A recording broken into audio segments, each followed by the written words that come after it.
So there's a question from the audience, and if I've heard correctly, that question is, Vin, could you expand on the time when you were 20 years old and you went into your darkest days?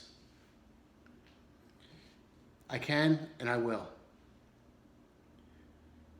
But before 20 years old, there was 19, and it was a pivotal moment in time.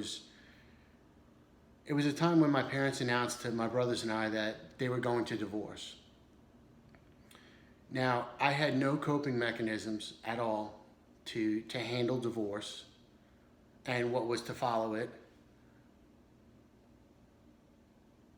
And I just remember it was the most, there was a lot of uncomfortability. There was a lot of change. And what I also remember is that I didn't want to be a statistic. See, it wasn't about my parents. It wasn't about my mother, my father. It was about me. It was about me being a statistic. So that really rattled my cage and fueled some more alcoholic drinking, but I was yet to be a full-blown alcoholic. At this point, I was a hard drinker. I was a binge drinker when I could, and that's how I coped with my parents' divorce. But at the age of 20, that divorce and my drinking would creep up on me. I was dating a beautiful woman, very smart, very attractive, very loving. And I want to take this moment to thank her.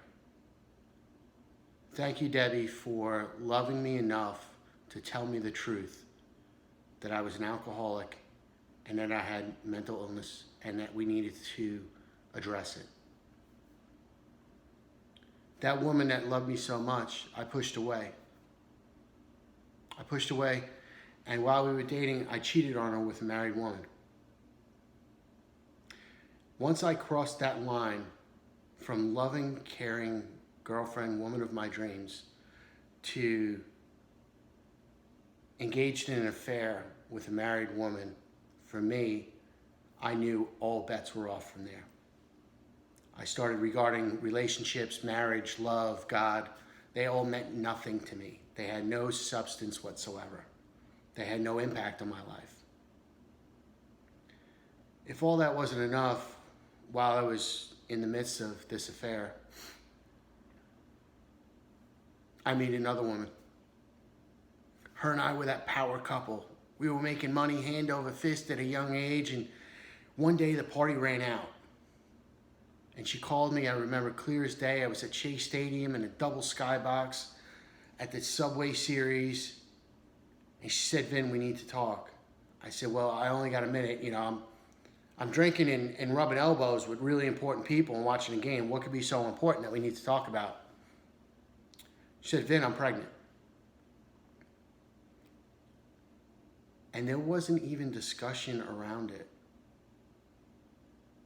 It immediately went from I'm pregnant to us agreeing that it's best that she get an abortion. And then the phone call was over.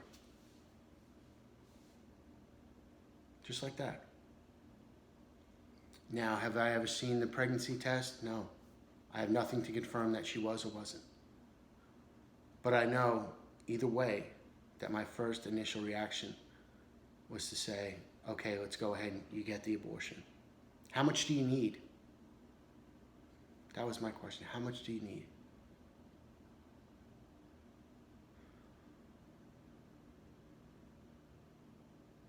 I drove up to her house a couple days later. Didn't even get out of the car, didn't even go to the house. She came out, I gave her the money, and that's the last I knew of it. My soul was undetectable. At that point, after those 3 events, all bets were off. My soul was lost, was dark, and it would lead me to darker places. Suicide, car wrecks.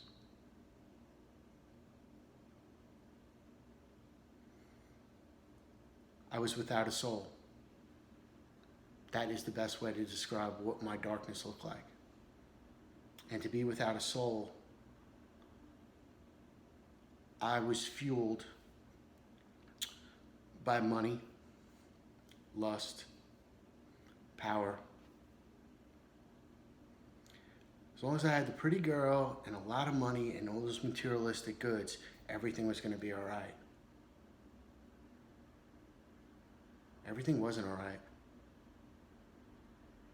And nothing would get better for over a decade when I finally surrendered to my Lord and Savior, Jesus Christ, and asked him to remove the mental obsession, physical craving, and spiritual soul sickness, and promised him that I would do anything it is that he needs me to do down here on earth.